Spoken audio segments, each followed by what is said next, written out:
Nakakit na ako sa spot ha. Yan, ito yung bag natin na dito lang nakalagay yung laruan natin na ginagamit pan tiksay. At mapapansin nyo kahit mahangin party dito hindi mahangin. At make sure dun lugar na yun hindi mahangin. Yan sinubosing Joe na umakit pa lang sila dun sa Hakasya na yun. Medyo yung tubig, iba yung kulay ng tubig niya ngayon. Hiningal si RSM. Bagay pala yung ganitong mga suot sa akin, no? Nakita nyo ba guys, bago na naman tong cap ko tsaka pantagip sa mukha para hindi masyadong mabilis mangitim. Make sure kung toman lang yung pag-uusapan dito, malalaki yung mga toman dito.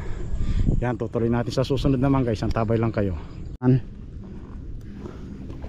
Oops, yun o. Sige, langoy ka dyan yan. Langoy ka dyan yan. Langoy ka dyan. Yun o, nakita nyo. Yun o. Yun o.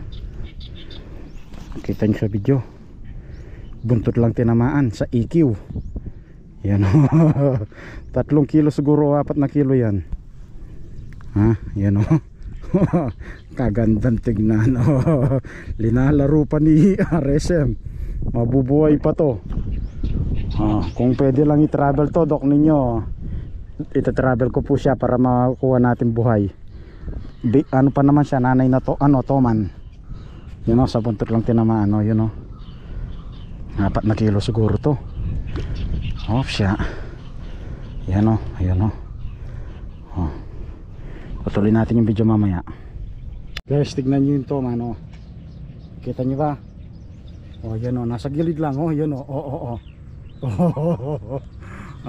hindi siya mailap. Hindi siya mailap. Ba't hindi siya mahilap? Kasi yan ang tinamaan ko. Yan yung buntot niya. Ayan. Mas malaki nakuha ko kapong kaysa rito.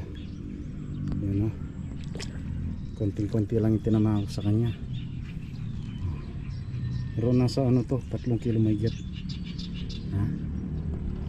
Ayan. Tuloy ulit natin. Ayan o. Sumingap-singap siya o.